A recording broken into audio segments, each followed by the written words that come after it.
Je vais peut-être me présenter pour ceux qui ne me connaissent pas et puis je vais laisser la main à Catherine qui sera votre formatrice et qui va vous présenter son programme. Donc, je suis la directrice de l'académie, je m'appelle Anouchka de Young. L'académie a été fondée il y a 15 ans maintenant et on donne principalement des formations en coaching et des spécialisations en coaching. Et on a aussi certaines formations qui sont plus leadership et développement personnel. Ici, si vous êtes inscrit ici, c'est pour la formation en approche neurocognitive et comportementale. Je vais peut-être pas vous faire toute ma présentation sur moi Mhm. ni sur l'approche de l'ANC parce que ça c'est Catherine qui va le faire, mais je peux peut-être juste vous faire un témoignage de ce que moi l'ANC m'a amené en tout cas dans ma pratique. C'est une formation que j'ai suivie plusieurs fois avec Catherine et Diane parce que c'est une formation que je trouve extraordinaire et hyper complémentaire si vous êtes coach. Alors il y en a peut-être ici qui sont pas coach et qui viennent chercher autre chose dans leur développement personnel ou des outils de compréhension de soi, de gestion du stress, de motivation en tant que leader. Moi, je vais plus vous donner mes outils sur ce que ça m'a appris à moi en tant que personne et dans ma pratique. C'est vrai qu'en fait, les outils d'ANC permettent, je trouve, en coaching, d'avoir une meilleure compréhension du fonctionnement du cerveau, de pouvoir voir mais comment en fait on en arrive à des mécanismes de stress, d'émotion, on arrive à comprendre mieux qui on est. Les biotypes, c'est vrai que à l'académie, vous savez qu'on n'est pas très friand normalement de tous les tests de personnalité, sauf s'ils sont vraiment bien faits. Et je trouve que celui-ci est vraiment bien fait parce que ça permet de parler des motivations et de ce qui vraiment va motiver les gens et leur donner de l'énergie. Et ben, comme on fait beaucoup de coaching, d'orientation, de réorientation, je trouve ça intéressant de pouvoir aller voir mais qu'est-ce qui fait partie vraiment de la nature de la personne. On est aussi dans un moment où je pense que vous devez le constater dans vos pratiques, mais aussi autour de vous, il y a beaucoup de burn-out, de perte de sens, et donc pouvoir retrouver son énergie primaire, c'est hyper intéressant. Donc, c'est vraiment des outils que j'utilise très régulièrement. Je sais pas si tu as prévu de faire un petit exercice ou pas, Kat. Euh, On peut faire un petit exercice, oui, oui. ça pourrait être cool de leur montrer parce Ouais, qu'en fait, les exercices sont souvent simples et en fait, c'est parce qu'ils sont simples qu'ils fonctionnent, vraiment. Ils sont faciles à mettre en place, que ce soit avec des jeunes en coaching business ou ben, dans sa pratique en one-to-one. Donc moi, c'est vraiment des outils que j'utilise tous les jours. Il n'y a pas un jour où je n'utilise pas l'approche de l'ANC. Et puis, en termes de développement personnel, ça m'aide aussi pas mal à réguler parfois mon stress quand il y a des choses ou à mieux comprendre comment je fonctionne, à mieux comprendre comment ma famille fonctionne.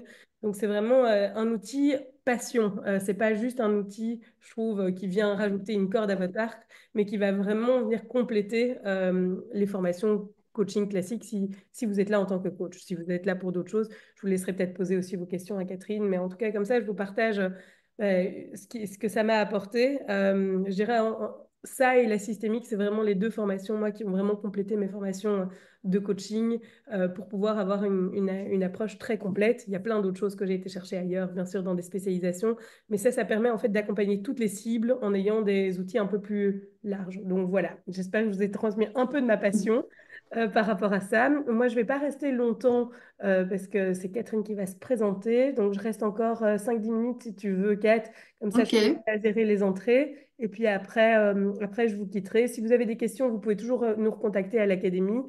Pour tout ce qui est plan de paiement, etc. aussi, ce sera ma maman qui s'en occupe, Annick de Young au téléphone. Et sinon, ben, je vous laisse surtout avec Kat qui connaît bien mieux le programme que moi. Voilà. Merci Anouchka. Et donc, bienvenue à tous. Donc, moi, c'est Catherine. Et en fait, cette formation, je la donne avec Diane Thibault, qui n'a pas pu être là ce soir. Mais donc, on est deux. Il y a 8 journées prévues. Et donc, il y en aura 4 avec Diane et 4 avec moi. Donc, vous aurez vraiment un, oui, je trouve que c'est chouette en fait d'être deux parce qu'on se complète et même si on redit parfois certains aspects de l'approche, c'est pas avec les mêmes exemples, la même personnalité et parfois même carrément la même utilité. Euh, donc en fait, l'approche neurocognitive et comportementale, elle a été donc c'est un modèle développé par un docteur en médecine français qui s'appelle Jacques Fradin et qui, pendant ses assistanats en médecine, a été fasciné par la manière dont certains symptômes, notamment quand il faisait un stage aux urgences, certains symptômes physiques se calmaient quand lui, en tant que jeune assistant, il faisait parler les personnes, il leur faisait prendre un peu de recul. Et, euh, et il s'est dit, c'est vrai que moi, j'ai étudié beaucoup d'années pour explorer l'anatomie, le corps humain, donc tous les organes, tous les problèmes qu'il pouvait y avoir.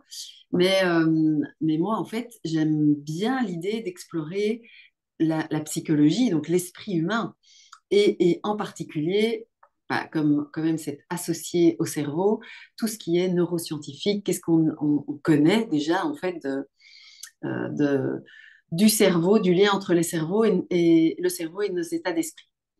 Et donc, en fait, petit à petit, il a glissé de la médecine à la psychologie, il s'est formé à énormément d'approches et il a développé ce modèle qui est en fait une combinaison de beaucoup d'approches. C'est vraiment un modèle qui est transversal puisqu'il allie tout ce qui est génétique, neuropsychologie, mais neurobiologie aussi, la génétique, l'éthologie. Donc, il a beaucoup observé les animaux, parce qu'on a quand même une petite origine animale. Hein. On est un mammifère, certes, avec un cerveau plus développé que la majorité des mammifères, mais quand même, voilà, il y a quand même encore des parties dans notre cerveau qui servent à assurer notre survie. Et donc, bref, il a exploré pas mal d'approches, notamment aussi beaucoup les TCC, hein, donc les thérapies cognitivo-comportementales. Et il a développé ce modèle. Et vous verrez, il y a certains aspects de ce modèle que je n'ai retrouvé nulle part. Par exemple, l'instinct grégaire. Je connais pas un autre modèle. Alors, on parle pas mal des manipulateurs, des pervers, mais pas sous la loupe de l'amygdale limbique et de l'instinct grégaire. Donc, je vais expliquer tout ça.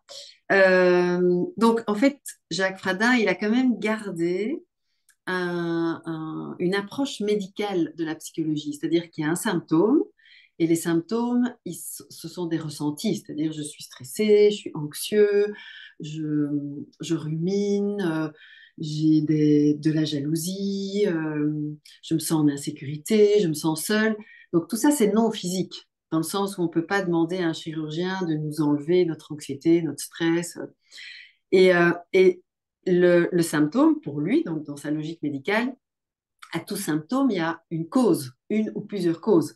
Et donc, lui, il va toujours rechercher, mais qu'est-ce qui génère ce symptôme? Donc, qu'est-ce qui se passe à l'intérieur soit de cette boîte noire, soit de l'esprit humain, qui est peut-être un peu plus vaste, pour générer ce genre de symptômes. Donc, voilà, il a gardé cette rigueur, on va dire, scientifique. Hein. Donc, il y a énormément de recherches. Il est relié à pas mal d'universités en France où il y a des thèses de doctorat qui sont faites pour valider son modèle. Et donc, voilà, je, je continue à suivre ça de plus ou moins près quand même, parce que j'ai des réunions régulières avec lui et des supervisions. Donc ça, c'est en ce qui concerne l'approche. Je ne sais pas si vous avez des questions ou si tu veux rajouter quelque chose, Anouchka, par rapport au modèle. Alors, voilà le modèle. Donc, en fait, il met en évidence 4 gouvernances. Et ce sont des gouvernances. Alors, évidemment, là, elles sont représentées par des petites boules de couleur. Et je vous rassure, notre cerveau n'est pas réduit à 4 petites boules. Et évidemment, en tant que modèle, ben, il est simpliste, puisque l'objectif d'un modèle, c'est d'être pédagogique. Et vous allez voir, il est quand même très pratico-pratique, très fonctionnel, très pragmatique. Et donc, on va commencer par la gouvernance la plus ancienne, qui est la gouvernance instinctive, où en fait, il y a plein de choses dont on ne va pas vraiment s'occuper, puisque ça, voilà, nos instincts se font tout seuls. Mais il y a quand même un instinct qui nous pourrit la vie au quotidien, je dirais même, qui est ce fameux stress. Or, le stress, donc là, c'est là, on fait un petit zoom dans la gouvernance instinctive. Donc, le stress, c'est un état instinctif qui mobilise l'organisme pour sauver sa peau lorsqu'il y a un prédateur ou un danger extérieur. Et là, ben, quand je questionne, que ce soit en formation ou quand je questionne les personnes que j'accompagne, bon, alors ça arrive. Il y a récemment quelqu'un qui se fait charger par un sanglier dans la forêt ou un chien, une vache. Là, quelqu'un s'était fait charger par une vache, mais après coup, elle dit peut-être qu'elle voulait jouer. Enfin, en tout cas, elle a couru derrière. Et dans nos contrées, c'est aussi des humains armés qui sont des menaces extérieures à notre vie. Mais on va dire qu'en gros, dans moins de 10% des cas, il y a vraiment un danger. Donc, ça veut dire que dans plus ou moins 90% des cas, voire plus, il n'y a pas de danger. On peut mettre une GoPro sur notre front et en fait, on va stresser alors qu'il n'y a vraiment aucun danger à l'extérieur. Et j'utilise souvent cette image qui est la gazelle qui courrait comme une dingue dans la savane avec aucun prédateur qui la pourchasse. Donc, je pense qu'on la trouverait un peu bizarre, mais imaginons qu'on puisse questionner cette gazelle et qu'elle nous réponde, oui, mais au cas où. Et là, on aurait envie de lui dire, détends-toi, profite de la vie, et quand il y aura un prédateur, bah, tu te mettras à courir. Mais elle peut aussi dire, oui, mais hier, il y en avait un. Là, on a envie de lui dire, hier est fini. Là, maintenant, détends-toi, il n'y en a pas, hier est passé, et on verra demain. Mais nous, en fait, on va voir, hein, nos prédateurs, ils sont essentiellement à l'intérieur de notre tête, et ils sont liés à notre capacité à anticiper, à nous projeter dans le futur. Et aussi, il est lié à notre mémoire, parce que ce qui nous est arrivé hier de pas cool, ben, on appréhende le fait que ça recommence. Donc, ces trois stress, donc, oui, on a trois façons de sauver sa peau. La première, c'est courir très vite. La deuxième, c'est ce qu'on appelle le stress de lutte. C'est se montrer plus féroce que ce qu'on est pour que le prédateur change d'avis. Donc, dans ces deux cas, et le troisième aussi, hein, je ne veux pas être touchée par le prédateur. Donc, dans le premier cas, je cours plus vite que le prédateur. Dans le deuxième, je rugis, je grogne, je souffle pour que le prédateur fasse demi-tour. Et le troisième, je fais le mort ou je me transforme en pierre, en morceau de bois, en cadavre, mais en quelque chose qui ne se mange pas. Et donc, on partage cet instinct de survie avec la majorité des espèces. Et donc, chez nous, il y a quelque chose qui a buggé parce qu'on continue à être stressé alors qu'on est plus régulièrement, plus quotidiennement, enfin, ça dépend aussi des métiers, hein, il y a des métiers qui sont plus confrontés à des prédateurs, mais en général, ben, on n'est pas tellement confronté à des dangers. Pourtant, on est vraiment très stressé. Et ce sont des stress chroniques qui vont prendre des formes qui sont plus émotionnelles. Alors, on verra en fait le lien entre le stress et l'émotion. Donc, le stress de fuite, c'est tout ce qui est inquiétude, anxiété, on est un peu craintif, ça peut aller jusqu'à des attaques de panique, on est un peu gêné, on a en fait juste envie de courir vite et de partir. La lutte, là, on va être impatient, agacé, irrité, énervé, en colère. Et là, on se transforme en Hulk et on a une force de titan et on peut crier et vraiment impressionner la personne qui compte nous agresser, hein, notamment apparemment avec les ours bruns, parce que j'ai une amie qui a fait un trek au Canada. Et le guide disait que quand on rencontre un ours brun, parce qu'apparemment il y a différentes sortes d'ours, eh bien il faut faire des grands gestes et crier. Et alors apparemment il fait demi-tour et il part en se disant bah, je croyais qu'elle était plutôt cool, cette petite proie, mais en fait, elle n'est pas si cool que ça. Et le dernier, l'inhibition. Là, on est complètement découragé, on fait des grands soupirs, on voit tout en noir, on a l'impression qu'on va jamais y arriver, qu'on est nul, que c'est foutu. Donc, on croule devant une énorme montagne et on a l'impression qu'on va jamais arriver en haut. Donc, qu'est-ce qu'on fait?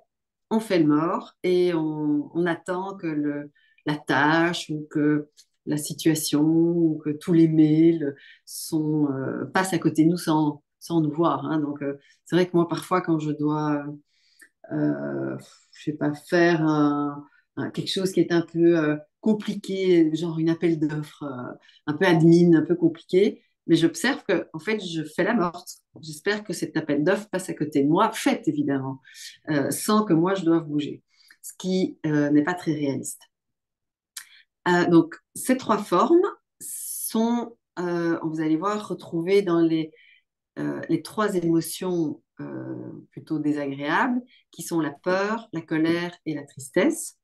Mais on a un quatrième instinct qui est que Henri Laborie a appelé l'activation d'action et qui est le calme par défaut, mais qui est un instinct. Donc, c'est pas le zen.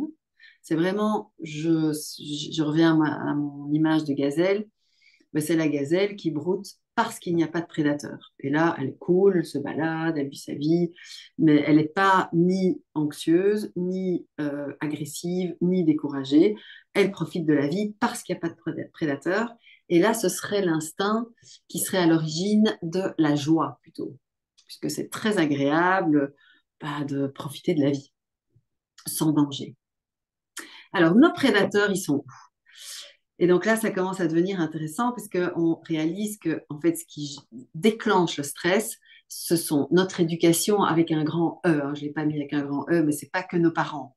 C'est toutes nos expériences, nos apprentissages, ce qu'on n'aime pas, nos croyances, nos principes, toute notre culture aussi. Parce que dans notre culture, ben, il y a des choses qui se font, des choses qui ne se font pas. Et alors qu'on serait né dans une autre culture, bah, on aurait d'autres codes. Et donc, il y a une équation qui est le stresseur. Donc, pour être stressé, il faut un stresseur qui serait un déclencheur. Alors, je mets déclencheur extérieur, mais qui peut apparaître à l'intérieur de notre tête. Hein. Donc, par exemple, on a rendez-vous avec quelqu'un et cette personne est en retard d'une demi-heure. Et donc, nous, on est stressable sur le fait que quelqu'un arrive en retard à un rendez-vous. Et donc, le déclencheur extérieur, c'est la personne en retard. Mais après, il y a toute une cascade qui se passe dans ma tête. Je ne me fais pas respecter, c'est scandaleux, elle se fout de moi. Mais en fait, peut-être pas. Peut-être qu'elle a juste eu un accident, qu'elle est coincée dans le trafic ou qu'elle a oublié. Mais donc, c'est juste pour montrer qu'il y a un déclencheur. Et puis après, il y a plein de choses qui se passent à l'intérieur, multipliées par une stressabilité. Alors, le stresseur, il est là ou il n'est pas là. Et la stressabilité, elle varie de 0 à 10. Donc, une multiplication, quand l'un des deux est nul, ben, le résultat est nul. C'est-à-dire que s'il n'y a pas le déclencheur, je peux être très stressable sur le sujet, je ne serai pas stressée. Et si je suis très stressable sur un sujet, s'il y a le déclencheur, je vais être très stressée. Mais quelqu'un d'autre est confronté au même déclencheur extérieur, mais s'il n'est pas stressable, il ne sera pas stressé. OK, donc alors, ici, cette équation, il y a beaucoup de choses à dire, mais juste pour le formuler autrement, il n'y a pas de gens énervants, il n'y a que des gens énervables.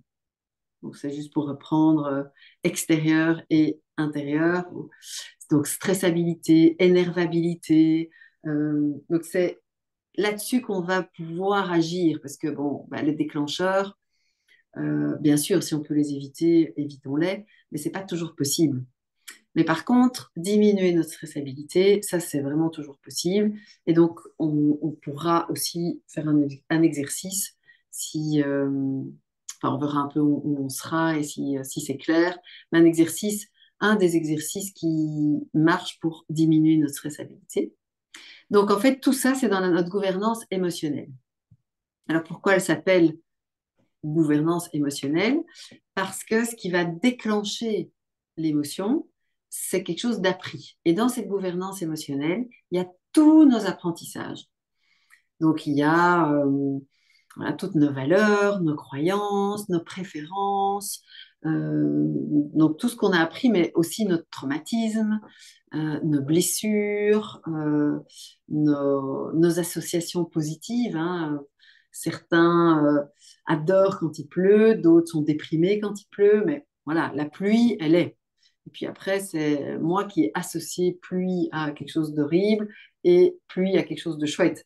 Donc, toutes ces associations, tous ces conditionnements, hein, de manière vraiment très, très large, sont stockés quelque part dans notre gouvernance émotionnelle. Donc, c'est très lié à la mémoire, mais tout n'est pas accessible à la mémoire. Donc, il y a des vieux traumas qui sont plus du tout accessibles à une mémoire consciente, mais qui sont quelque part encore là.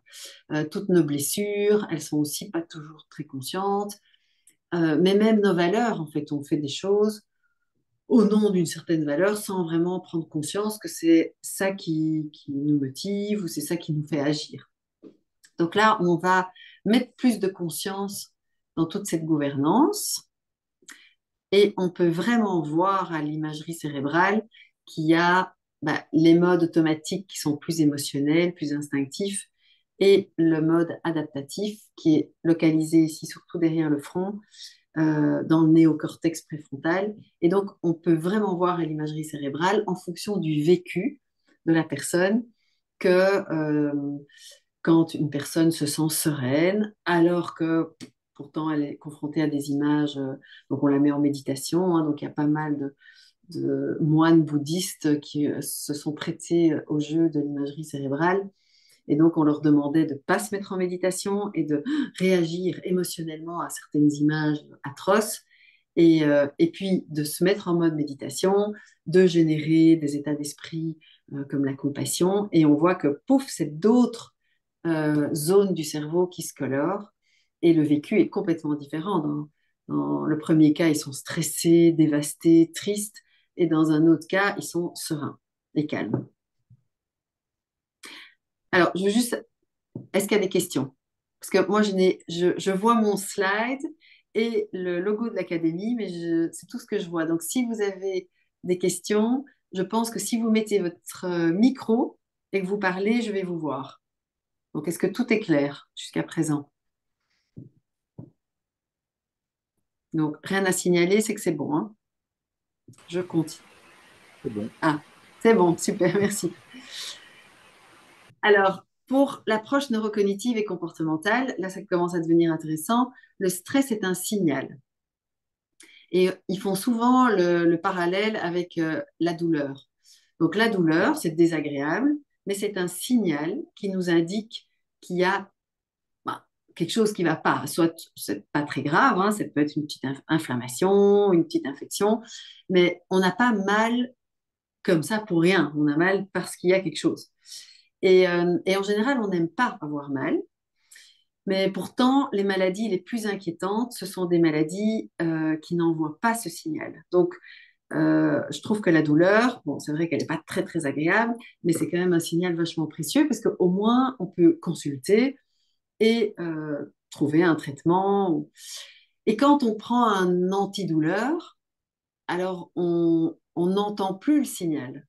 Mais c'est pas pour ça que le problème est résolu. Et le stress, ben, c'est un peu la même chose. Donc le stress, c'est un signal qu'il y a aussi quelque chose qui ne va pas. Donc on verra un peu plus mais qu'est-ce qui ne va pas? Et en fait, pour l'approche, on ne sollicite pas les bons neurones pour gérer la situation. Et, et donc, évidemment, le stress, en général, on trouve que c'est pas super agréable. Donc, le stress, comme on l'entend, hein, donc il y en a toujours qui aiment bien être un peu sous stress, mais là, on va plutôt parler de soit de mobilisation ou de motivation ou de concentration, mais pas spécialement de stress. Et il peut y avoir les deux, et on bascule vite dans quelque chose qui est plus désagréable et qui est lié au stress. Mais donc, le stress serait, oui, un signal envoyé par nos neurones intelligents qui voudraient prendre la main dans la gestion de la situation, mais notre émotionnel, qui est la gouvernance par défaut, hein, celle qui règne dans le domaine de la conscience, ne veut pas lâcher. Et je trouve que c'est intéressant de voir ce fameux lâcher prise, hein, qui est facile à dire, mais pas si facile à faire. Mais le lâcher prise, en fait, c'est lâcher l'automatique et laisser nos neurones adaptatifs prendre la main, ce qu'on fait assez spontanément quand les choses sont très graves.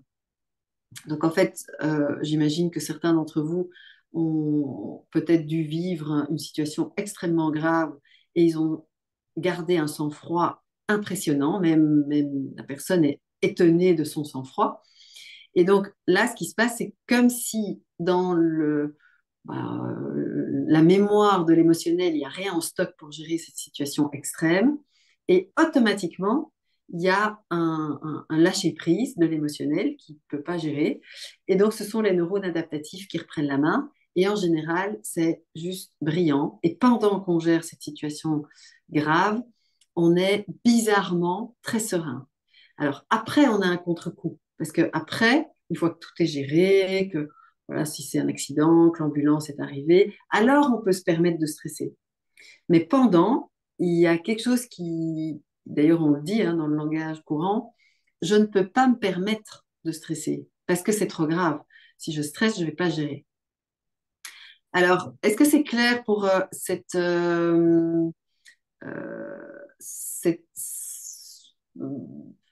oui, ce bug, en tout cas, dans la gouvernance qui gère? Peut-être pour illustrer de manière plus concrète, est-ce qu'il y a quelqu'un qui veut bien partager une situation de stress ou la dernière fois que vous avez été stressé?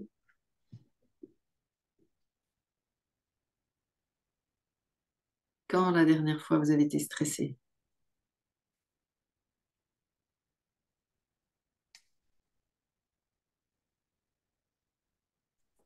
Tout à l'heure en voiture.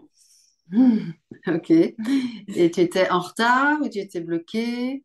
Je n'étais pas en retard, j'étais plutôt relax et puis tout d'un coup quelqu'un a brûlé ma priorité et donc ça m'a voilà j'ai réagi, j'ai hurlé dans le dans l'habitacle de la voiture et puis bon j'ai réussi à l'éviter forcément mais enfin, je suis là. Ok. Ok. Ouf, Voilà, ouf que. j'ai eu une stress instantanée Ouais. parce que c'était inattendu et que Mhm.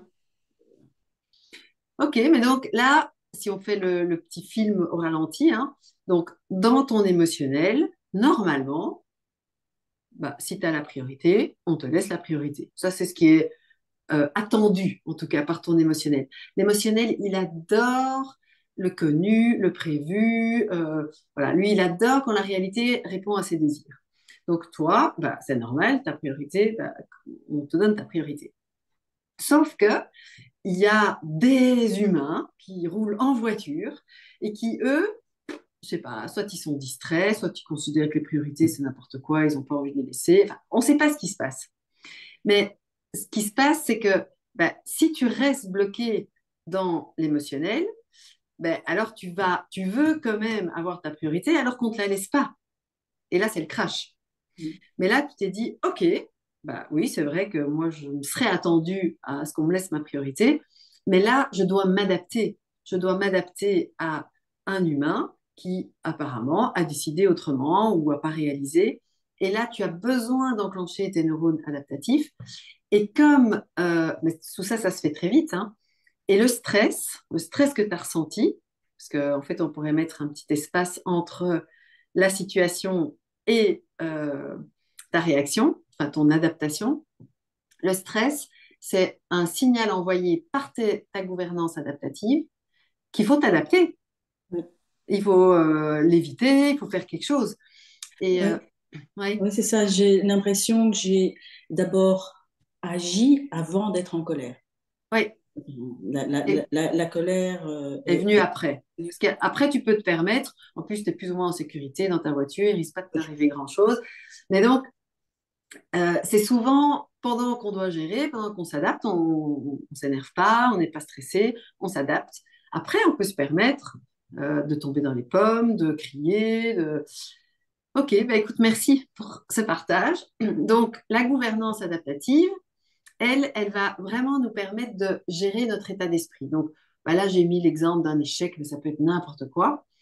Donc, quand je reste dans la gouvernance émotionnelle, l'échec, c'est perçu comme c'est grave, c'est foutu, je suis nulle. Enfin, voilà, c'est quelque chose vraiment de pas agréable, en fait, l'échec. Et ici, ce qu'on va faire, c'est sans bouger l'échec. L'échec, c'est l'échec. L'échec, c'est juste une expérience, juste une situation.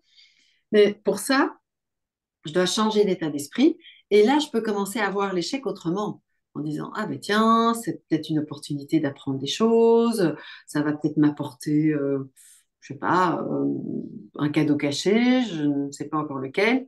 Mais déjà, je vis quelque chose qui n'est pas, dans nos cultures en tout cas, qui n'est pas perçu comme agréable. C'est un peu dommage d'avoir la double peine.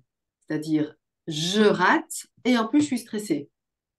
Et donc là, le but du jeu, c'est je rate et je vais voir ce que je vais faire avec ce X, mais je vais protéger ma santé, je vais protéger ma paix intérieure pour pas être stressée.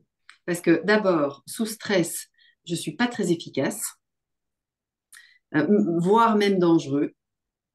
Donc, personne ici ne serait rassuré de se faire opérer par un chirurgien stressé, parce que pas sûr qu'il est très focus sur ce qu'il fait. Donc, le stress n'est pas efficace, il n'inspire pas confiance et souvent, il nous coûte cher parce que, tu vois, si tu étais énervé sur le conducteur, ben, peut-être que vous vous seriez battu, qu'il t'aurait... Enfin, on ne sait pas en fait, mais souvent on se dit, mais pourquoi je m'énerve en fait? Parce que ça ne m'a pas rapporté très gros. Et donc, bah, autre stress aussi, hein, le stress de fuite. Il y a beaucoup d'étudiants qui ratent leur examen, pas parce qu'ils connaissent pas, juste parce qu'ils sont stressés et qu'ils ont envie de prendre leurs jambes à leur cou et courir devant le professeur ou la feuille d'examen. Et évidemment, ça ne mobilise pas tous les neurones pour répondre aux questions. OK, donc là, j'ai mis un des exercices, c'est le pack aventure. Peut-être que certains connaissent cet exercice. Je ne sais pas si on le voit en niveau 1 ou en niveau 2. En niveau 2, je crois. Je ne sais plus. Au niveau 2, au module intellectuel, oui. Ah, OK. Mais donc, un des exercices, c'est le pack aventure. Mais il y en a toute une série d'autres qui, sans toucher la situation, ben, on change son état d'esprit. Et donc, ça, je trouve que c'est vraiment intéressant. Et pour revenir à l'équation du stress, c'est vraiment diminuer la stressabilité. Mais le déclencheur, il est toujours là. Si j'ai raté, j'ai raté. Le déclencheur est là. Si je suis en retard, je suis en retard. Mais par contre, comme mon état d'esprit a changé, eh bien, je peux m'adapter avec plus de créativité, plus d'efficacité et surtout préserver ma santé parce que quand même le stress à terme, hein, le stress chronique, ça finit par quand même abîmer certains organes et donc on commence à avoir des symptômes physiques. Est-ce que c'est clair? Est-ce qu'il y a des questions? Tout est clair? Alors, vous voulez qu'on fasse l'exercice du pack aventure maintenant ou bien je continue et on fait un exercice à la fin? Anouchka, je vois que tu es encore là, tu penses quoi? Ah non, peut-être que Euh, tu n'es plus. je suis toujours là, je te fais confiance. Moi, tout me va. Ok, bah écoute, alors je poursuis et puis on voit un peu quel exercice, parce que ça peut être un autre exercice aussi.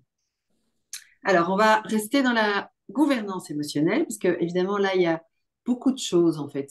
Donc, jusqu'à présent, j'ai décrit toute la matière des 2 premiers jours. Et en plus, on va voir aussi comment désamorcer le stress de notre interlocuteur. Donc, on va passer, je dirais, 1 jour et demi sur ma stressabilité à moi. Donc, je vais remettre en question plein de choses. Je vais vraiment m'entraîner à changer d'état d'esprit sur des sujets sur lesquels je suis stressable, hein. Donc, je vais avoir ma liste de déclencheurs. Et puis, il y aura une bonne grosse demi-journée qui sera consacrée à comment désamorcer le stress de mon interlocuteur. Parce que discuter avec quelqu'un de stressé, ça ne sert à rien. Donc, l'objectif, c'est de désamorcer son état, de le ramener à quelque chose de plus présent, plus calme, et puis on discute. Donc, ça, c'est les 2 premiers jours. Et puis, il y a 2 jours consacrés également à la gouvernance émotionnelle qui va explorer tout ce qui est motivation. Motivation, démotivation.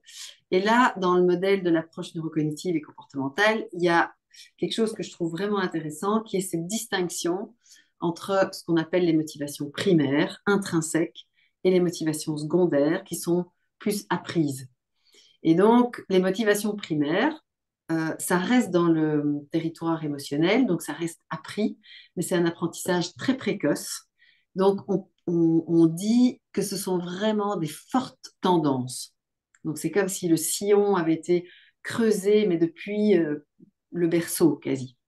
Donc, quand on est dans nos motivations primaires, d'abord, c'est indélébile, on est euh, épanoui, on a de l'énergie, même si ça ne marche pas. On recommence avec le même enthousiasme. On ne le fait pas pour le résultat, on le fait vraiment pour le plaisir de l'action. Et on a plus d'énergie après l'activité qu'on a fait en motivation primaire qu'avant. Et puis en motivation secondaire, c'est vachement utile parce que c'est tous nos apprentissages.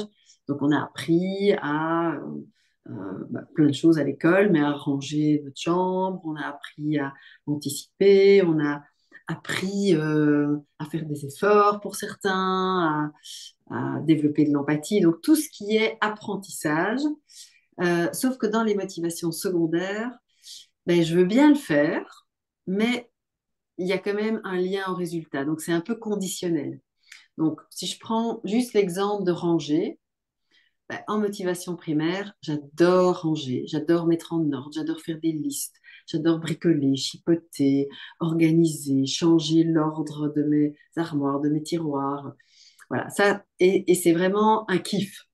Parfois, je fais ça en cachette, un dimanche, quand il n'y a personne, je trie, je range. En motivation secondaire, je peux aussi ranger parce que j'ai appris. Mes parents m'ont appris à ranger mes cahiers, à ranger ma chambre, à ranger plus tard ma cuisine. Mais je le fais pas par plaisir, je le fais parce que je n'aime pas le résultat de ne pas ranger. Donc, je n'aime pas le désordre, je n'aime pas les choses qui traînent. Voilà, je n'aime pas ça. Donc, je range pour éviter le désordre et peut-être parce que aussi, hein, c'est lié, j'aime l'ordre. Mais je n'aime pas ranger, donc je veux bien ranger, mais alors il faut qu'il y ait un résultat, l'ordre. Donc c'est, je trouve intéressant parce qu'un enfant, donc on dit que c'est la courbe de Gauss, hein, donc il y a 8 motivations primaires et donc 8 motivations secondaires, et on dit qu'un individu en a entre 2 et 4. Mais donc c'est super utile pour un enfant bah, d'abord de lui permettre d'épanouir ses motivations primaires, mais aussi de lui apprendre toutes les autres pour enrichir ses primaires, sans les dévaloriser. Parce que ce qu'on a tendance à faire, quand même, c'est dévaloriser certaines motivations primaires et n'éduquer qu'avec des il faut, je dois et sans plaisir. Alors ici, j'ai mis deux au hasard, les deux issus de la fuite, parce qu'ils sont aussi liés aux 4 instincts. Donc l'activation de l'action, qui est le calme, hein, l'instinct par défaut, et puis fuite, lutte et inhibition. Et donc il y a l'animateur. L'animateur, il s'éclate dans le mouvement, il est créatif, il bouge. Alors même s'il bouge pas physiquement, il bouge dans sa tête. Il aime oui, plaisanter. Il aime aussi tout ce qui est sensation forte.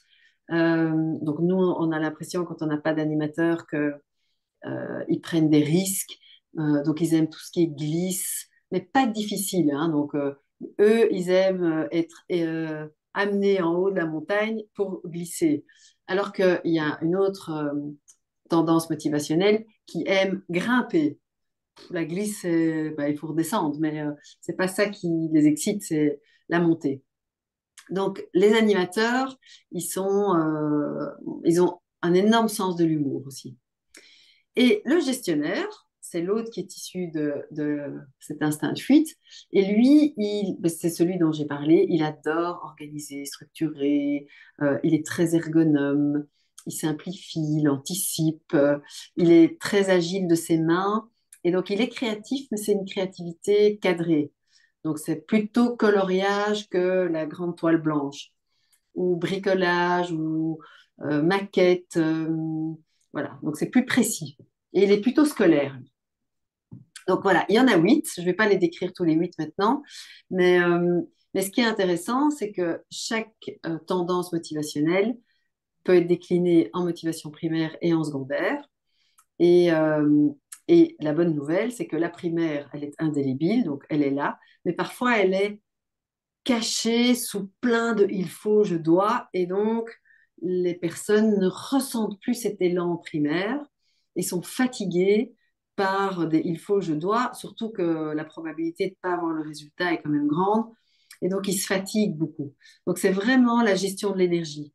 En fait, c'est oui, la gestion de, et c'est la loi de Pareto, hein, donc 20% des activités qui vous ressourcent, pour 80% de il faut, je dois, c'est équilibré. Donc, c'est important de bien se connaître, de voir ben, comment je vais me prendre dans le sens du vent pour faire tout ce que j'ai envie de faire ou je choisis de faire. Donc, on passe aussi beaucoup de je subis à je choisis. Et puis, une fois que j'ai choisi, comment je vais mettre du plaisir alors dans mes choix. Ça va pour motivation? Alors, je remonte ici dans la gouvernance émotionnelle. Il y a aussi 2 jours. Donc là, il y aura 2 jours sur les motivations. Il y a 2 jours sur quelque chose qui prend pas mal de place dans cette gouvernance émotionnelle, qui sont toutes nos blessures, nos dépendances, nos attentes, nos attachements. Alors, ça peut être relationnel, mais ça peut être aussi à des projets, à des choses matérielles. Et en fait, dès qu'il y a cet attachement fort, et donc dans le jargon ANC, on appelle des hyper-investissements émotionnels, eh bien, la personne est très vulnérable, notamment au burn-out, parce qu'elle va hyper-investir émotionnellement un projet, une relation, enfin, peu importe. Et, euh, et en fait, l'échec va vraiment oui, la casser. Et alors, une succession d'échecs, ça peut vraiment mettre quelqu'un complètement out. Alors, la cause, c'est pas tout ce qu'elle a fait pour ce projet ou tout ce qu'elle a fait pour cette relation. La cause, c'est vraiment l'hyper-investissement émotionnel dans cet objet, vivant ou non vivant. Donc là, c'est un module que je trouve vraiment passionnant parce qu'il explique énormément de nos souffrances émotionnelles. Parce que dans les motivations, on râle quand on est confronté à ce qu'on n'aime pas, mais on ne souffre pas. Alors bon, c'est pas très agréable de vivre avec des râleurs, mais quand on râle, on n'est pas dans des douleurs émotionnelles intenses. Par contre, quand on est dans des hyper-investissements émotionnels qui se passent pas bien, c'est-à-dire que l'objet de notre attachement ne répond pas à notre désir et à notre attachement, alors on souffre vraiment. C'est typiquement les personnes qui on leur a retiré des projets, où ils se sont fait virer, plaquer, où on critiqué. Donc on va beaucoup travailler tous les aspects de l'estime de soi, la confiance en soi, euh, voilà, dans cette gouvernance. Donc vous aurez vraiment un exercice, mais c'est vrai qu'on peut faire ça à la fin, un exercice qui va renforcer votre estime de vous et on brassera aussi les autres concepts autour de l'estime de soi, notamment la confiance, la bienveillance, l'assertivité. Voilà. Alors, pour la gouvernance émotionnelle, c'est fini. Alors, il y a la gouvernance grégaire. Et donc là, c'est ce que je disais au début, c'est une gouvernance que je n'ai retrouvée dans aucun autre modèle, mais qui est vraiment très, très éclairant et qui offre, donc c'est un instinct, qui offre une petite promo par rapport à l'instinct de survie parce qu'on augmente nos chances de survivre parce qu'on vit en troupeau. Donc, c'est très territorial. Donc, je vis sur un territoire avec un certain nombre de bêtes. Et le fait de vivre en groupe augmente mes chances de survivre. Donc, là, on va retrouver tout ce qui est rapport de force, manipulation, mais aussi culpabilité. Donc, j'ai fait un petit schéma qui montre les 4 positions grégaires, qui en fait sont 4 positions qu'on va retrouver dans le règne animal. En haut, il y a le mâle alpha qui domine, qui règne sur le territoire. En dessous, vous allez avoir une série de bêtes soumises au mâle alpha, donc qui veillent à ce que le mâle alpha soit dans les bonnes conditions, qu'il n'ait pas faim, pas froid, pas soif, pour pouvoir protéger le troupeau en cas d'attaque. Hein. Donc, c'est le deal. C'est tu chasses pour moi, enfin vous chassez pour moi, et en échange, j'assure votre protection. Et puis, il y a l'axe horizontal. À gauche, on a le positionnement grégaire marginal. Ça, c'est tout ce qui est méfiance. Donc, enfin, dans un troupeau animal, ça va être la bête qui est un peu en marge du groupe, mais qui vit sur le territoire. Donc, elle fait partie du troupeau, mais elle n'est pas vraiment avec les bêtes. Et chez nous, ça va être aussi l'individu qui est plutôt un peu méfiant, qui a l'impression qu'il comprend des choses que les autres ne comprennent pas, il a l'impression que les autres sont naïfs. Et en face, on a l'inverse, le positionnement grégaire intégré, qui lui a trop confiance. Lui, il est même crédule. Lui, il a l'impression voilà, qu'il est protégé. Et donc, chez les animaux, ça va être l'individu qui va interrompre les bagarres, alors que quand on regarde une certaine scène, on se dit, oula, il va se prendre des coups de griffe ou des coups de dents, mais il y va. Donc, il y a encore des sociétés qui fonctionnent sous le registre grégaire, hein, avec cette logique, notamment tout ce qui est gang, mafia, et on retrouve des tendances grégaires parmi les individus voilà, qu'on côtoie. Ça peut être dans nos familles, dans nos équipes, dans les écoles. Là, vraiment, j'en vois dans tous les milieux dans lesquels j'interviens. Mais nous, c'est très léger, évidemment. Nous, on n'est plus du tout dans cette logique animale. Nous, ça va être des légères tendances au-dessus. Et là, ça va être des comportements du style euh, des individus, en tout cas, qui considèrent qu'ils ont plus de droits et de privilèges que les autres.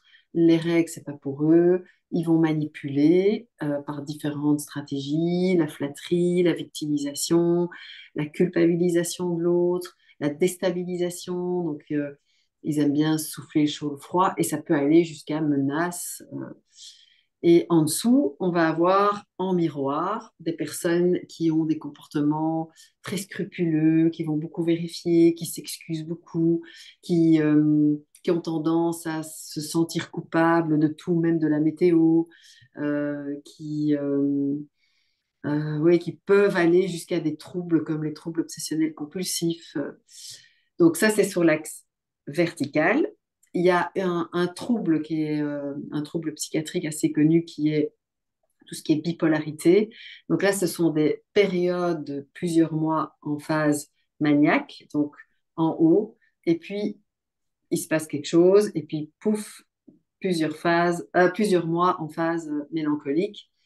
Donc les troubles psychiatriques liés à ces positions grégaires, en haut, on a la perversion et la psychopathie.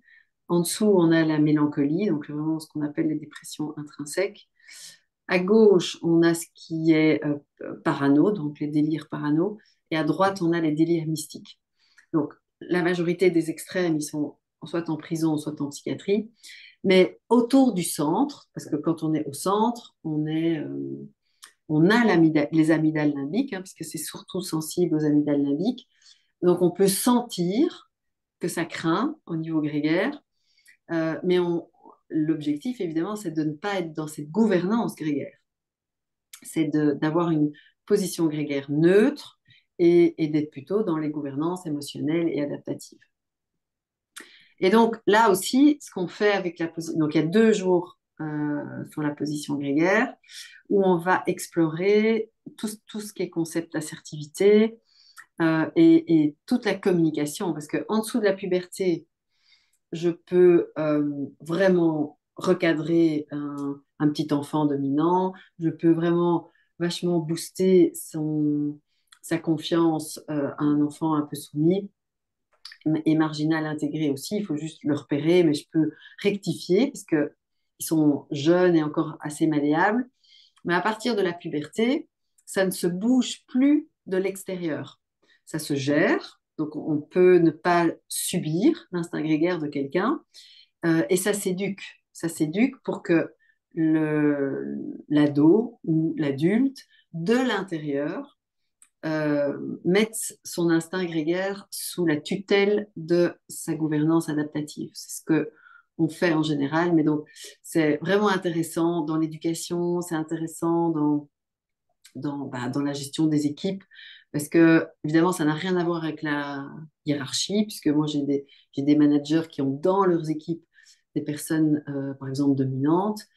Donc c'est vraiment, alors pour le moment on a quelques chefs d'État qui sont plutôt dominants, mais c'est pas lié. Alors peut-être que avec la dominance je vais sans doute plus loin parce que j'ai moins de scrupules, Mais il y a eu plein de présidents qui ont une position grégaire tout à fait neutre. Et donc, c'est pas parce qu'on n'est pas dominant qu'on est soumis, et c'est pas parce qu'on n'est pas soumis qu'on est dominant. Et inversement, pour le marginal et intégré, on peut juste être normal, c'est-à-dire voilà, apprendre, avoir des affinités, ne pas faire aux autres ce qu'on n'a pas envie qu'on nous fasse.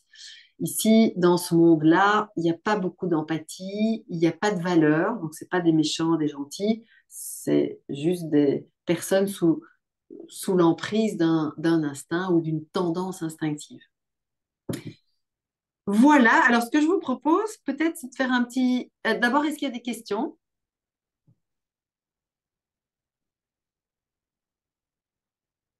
Pas de questions?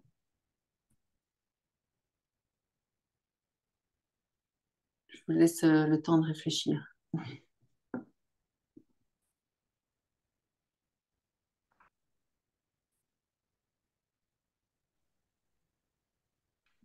Quand tu parles d'assertivité, c'est un moyen de, comment dire, de gérer quelque part l'aspect dominant ou c'est de quel point de vue Alors, en fait, quand tu es assertif, en général, tu vas pas titiller l'instinct grégaire en face. Donc, l'instinct grégaire dominant, il va être titillé par quelqu'un de soumis. D'ailleurs, c'est très animal, hein. Donc, tu es dans un groupe, à une réunion, il y a un individu qui rentre. Admettons que cet individu, il a un instinct grégaire un peu au-dessus de zéro. D'abord, ça va changer complètement la systémique de la réunion et il va repérer le plus soumis. Et puis là, il va, en fonction de l'éducation, il va lui donner un petit coup de patte qui peut être fait avec beaucoup d'humour et beaucoup d'intelligence, mais c'est quand même un petit coup de patte. Et on n'a pas, en fait, ça génère la peur Mhm. parce qu'ils ont un potentiel, enfin, en tout cas, les dominants, ils ont un potentiel nuisance qui est quand même ouais, pas très agréable. Et le soumis, il n'est pas facile à gérer non plus hein, dans une équipe ou à la maison parce qu'il a toujours l'impression que tout est de sa faute, en fait, que c'est lui qui est la cause même de l'appareil robot ménager qui dysfonctionne. Ah oui, mais c'est parce que j'ai peut-être mis la prise dans le mauvais sens, ou enfin, c'est toujours lui.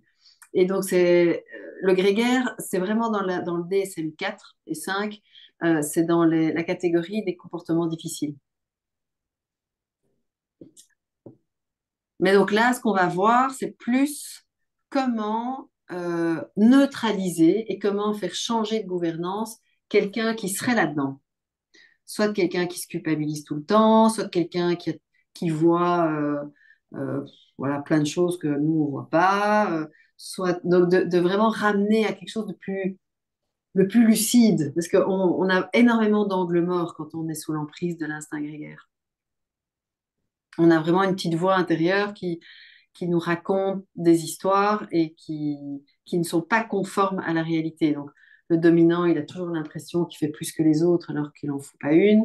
Le soumis, il a l'impression qu'il ne fait pas assez, que c'est un imposteur. Le marginal, il a l'impression que les autres sont naïfs et qu'ils ne voient rien. Donc voilà, il y a vraiment des angles morts.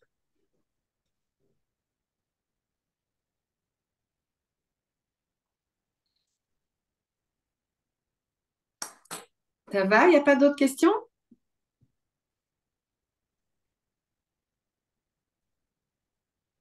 J'ai Une peut-être question. Ah, voilà, Oui. juste, vous avez dit qu'il y a 20% du temps où on était plutôt dans nos ressources et 80% on était plutôt dans nos il faut. Mhm. Donc c'est la bonne proportion. Non, en fait, pour être précis, si vous êtes dans 20%, ça m'éclate, et 80, il faut, euh, vous avez suffisamment d'énergie. Donc, Ouais. ça tient la route. Mais l'idéal, c'est d'augmenter les 20%, Ah, évidemment. ouais. Ça me semblait quand même un peu peu. Oui, oui, oui, oui. Mais déjà, si 20% Oui. de votre journée, vous vous éclatez, c'est cool. Vous allez avoir Mm, suffisamment d'énergie, en tout cas. Vous mm, n'allez pas être complètement HS. Mais bah, plus on se mm. connaît, mieux on se connaît, plus on peut faire les choses. Peut-être qui nous ennuient, genre ah, je dois faire à manger. ben, on peut le faire en tenant compte de nos motivations primaires. Mm. Donc, c'est vraiment c'est un exercice qui est de se prendre dans le sens du vent. Et là, plutôt que de nous fatiguer, de faire à manger, eh bien, ça pourrait nous ressourcer. Donc, c'est Mm. toute une gestion de comment je vais faire les choses plutôt. Ouais. Est-ce qu'il y a d'autres questions? J'allais dire, s'il n'y a plus de questions théoriques, tu peux peut-être expliquer le processus de certification pour ceux que ça intéresse. Ah oui. Partie Donc, il y a 8 jours, 4 fois 2 jours, pardon. Le processus de certification, en fait, il y a d'abord des études de cas. Et donc, ça, ce qui est super, c'est qu'on le fait en groupe. Donc, chaque personne qui passe la certif aura 2 cas à présenter. Et tout le monde présentera ses cas devant tout le monde. Parce que d'abord, voilà, chaque cas est intéressant. Et puis, ben, je dis souvent, hein, quand on n'a pas bien diagnostiqué ou qu'on a loupé des trucs, c'est encore plus intéressant pour tout le monde. Parce que là, on dit, ah oui, c'est vrai, cette petite info, ben, ça va plutôt dans le sens d'un diagnostic d'une position grégaire. Donc, il y a des cas et chaque individu en a 2. Alors, ça dépend un peu du groupe, mais en général, c'est plus ou moins 2 cas par personne. Et puis, en fait, tous ces cas, ça permet en même temps de faire vraiment une belle synthèse. Parce que les cas vont toucher à tous les aspects de la matière. Et puis alors après, on fixe une date. Vous avez 2 heures et vous restez chez vous. Et on vous envoie, je pense qu'il y a 4 ou 5 questions. Alors, ce n'est pas des questions théoriques, mais ce sont des questions qui vont nous permettre à nous de bien sentir si vous avez compris tous les aspects du modèle, parce qu'il y a beaucoup donné des exemples, illustrés, voilà, donc c'est beaucoup des illustrations et du concret en fait, mais par rapport à tous les concepts du modèle. Et ça, vous faites chez vous, à livre ouvert, donc c'est vraiment cool, parce que bah, quand vous êtes en séance et que vous allez utiliser les outils, vous pouvez avoir des fiches. Donc, c'est pas du tout un exercice de mémoire, c'est vraiment plutôt un exercice de jongler un peu avec tous ces concepts. Et si, ben voilà, si vous avez réussi et les cas, ben nous, on va sentir à travers votre présentation des cas si vraiment vous avez intégré, même si c'est pas parfait, mais vous faites des bons liens, il y a des bons arguments, parce qu'il faut argumenter évidemment ces propositions de diagnostic et de solutions, et dans les questions écrites aussi.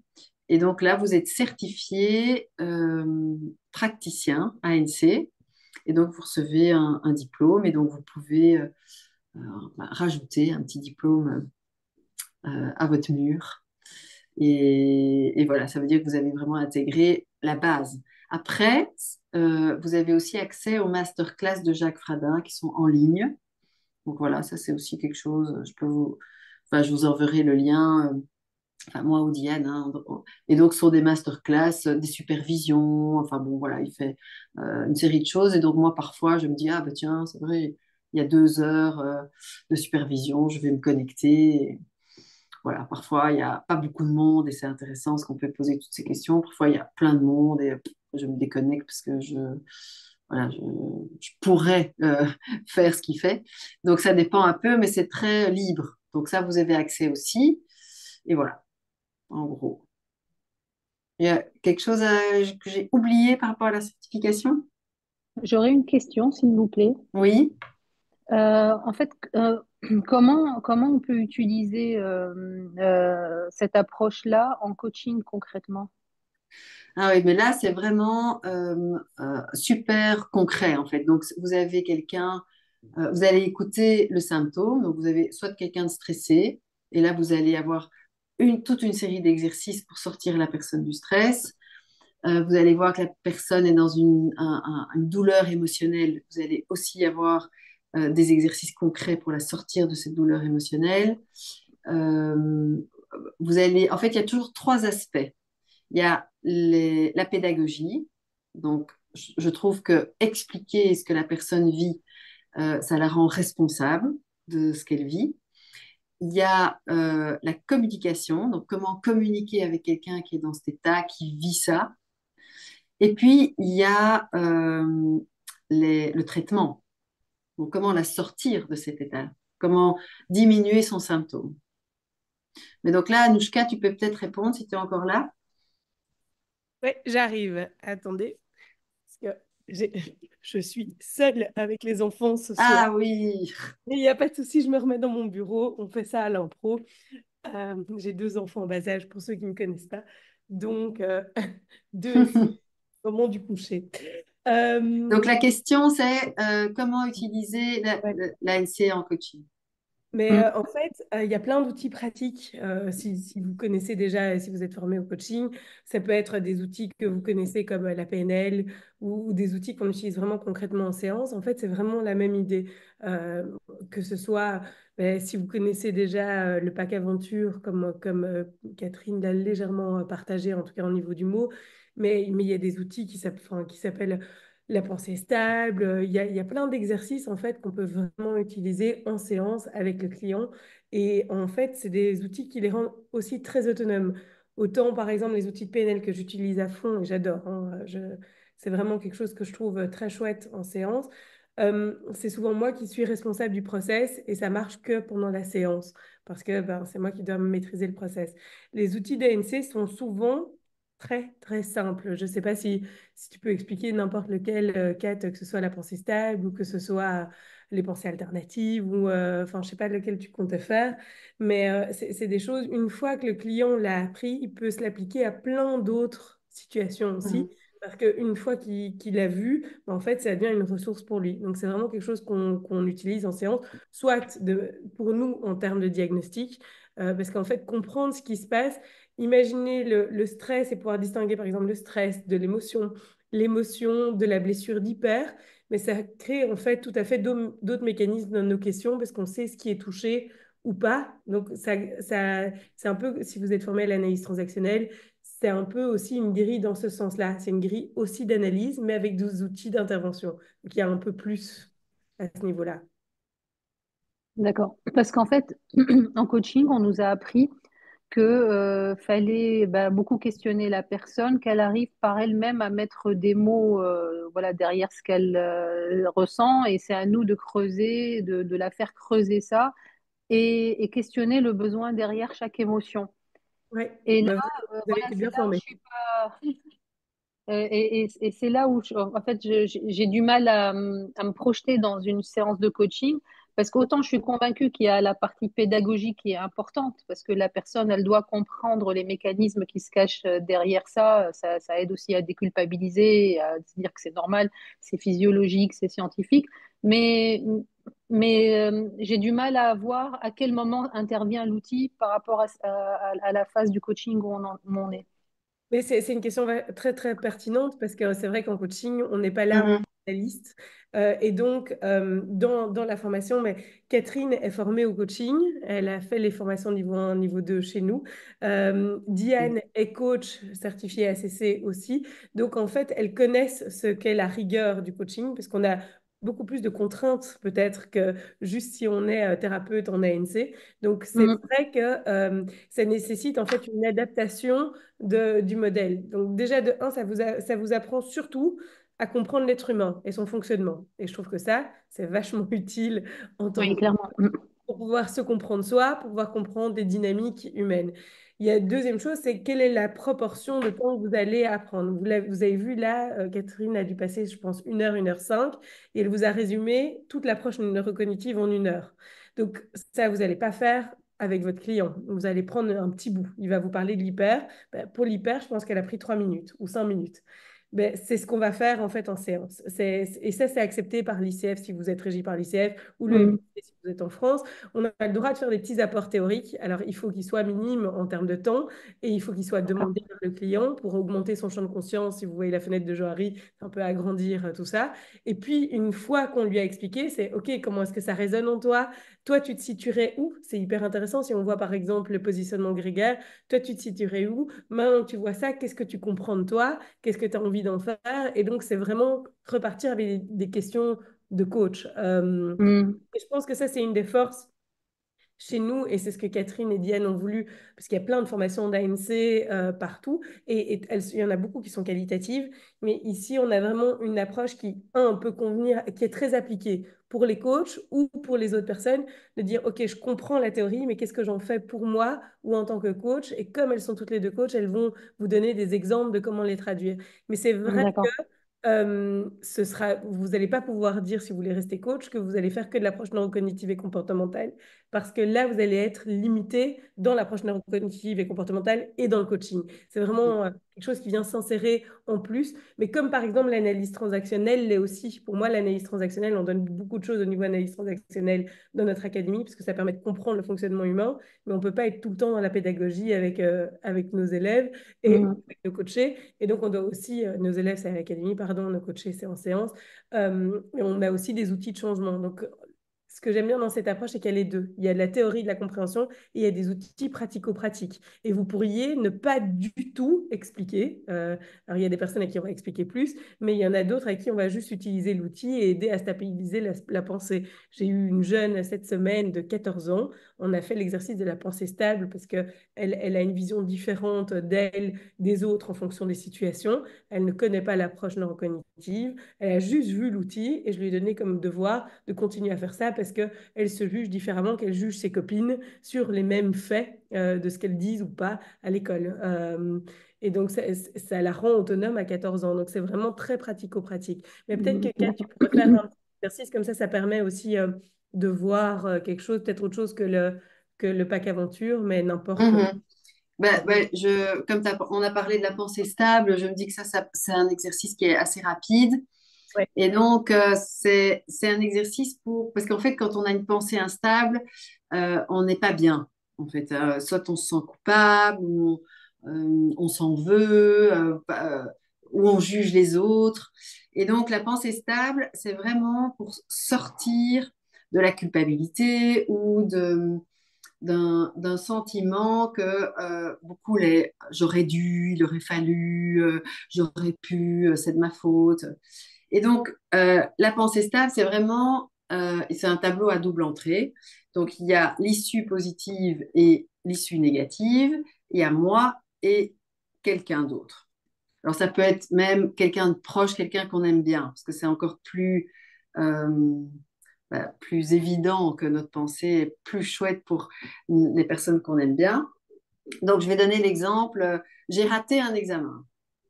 Et pourtant, j'ai l'impression d'avoir vraiment bien étudié, mais voilà, j'ai quand même raté, on va dire même un concours, parce que comme ça, voilà, j'ai raté un concours voilà, j'ai bossé comme une dingue. Donc, moi, je me dis, c'est de ma faute. Je suis nulle, je suis trop conne, je suis pas capable de réussir ce concours. Puis, la pensée stable, c'est, et si c'était Anouchka qui avait bossé comme tu as bossé, qui a passé ce concours et qui l'a raté, est-ce que tu penserais, Anouchka, ce que tu penserais de toi? Alors là, c'est, ah ben non, Anouchka, je lui dirais, je penserais, alors bien sûr aussi, je lui dirais, mais je penserais qu'elle a fait ce qu'elle pouvait, que le concours était super difficile, que ça n'a rien à voir avec son intelligence, qu'un concours, bah, c'est comme ça, c'est dans le package. Et, euh, et puis moi, si j'avais étudié comme j'ai étudié et que je passe ce concours et que je réussis, bah, si c'est moi, je vais dire ouf, ouf, j'ai un peu serré les fesses, voilà, c'est passé et je ne sais pas très bien comment. Mais si c'était Anouchka qui avait réussi, je dirais, tu vois, tu es brillante, c'est tout ce que tu touches, tu réussis, c'est normal parce que tu es vraiment intelligente, tu as fait plein de super liens. Et donc là, vous voyez que la pensée est instable. Si je réussis, je pense, ouf. Si Anouchka réussit, c'est normal, elle est brillante. Si moi je rate, c'est je suis nulle. Et si Anouchka rate, ça arrive et ça n'a rien à voir avec son intelligence. Ça, c'est ce qu'on appelle une pensée instable. Et donc, la pensée stable, c'est de trouver une pensée qui rentre dans les 4 cases, que je peux penser de moi et de Anouchka, que on est la réussite ou l'échec. Et donc, un exemple de pensée stable, c'est par exemple, ben, ça arrive, ça arrive, ça arrive, ça arrive, ça arrive, ou euh, j'ai fait de mon mieux, Anouchka a fait de son mieux, j'ai fait de mon mieux, Anouchka a fait de son mieux. Donc, voilà, ça peut être des pensées, mais il faut que la personne trouve sa pensée. Et donc là, c'est vrai que moi, parfois, je propose des pensées, mais l'idéal, c'est que la personne la trouve. Et c'est là la différence, Sarah, dans ce que vous posiez comme question, c'est que Catherine, dans son approche, elle peut suggérer, et souvent c'est fait en ANC, et c'est tout à fait acceptable.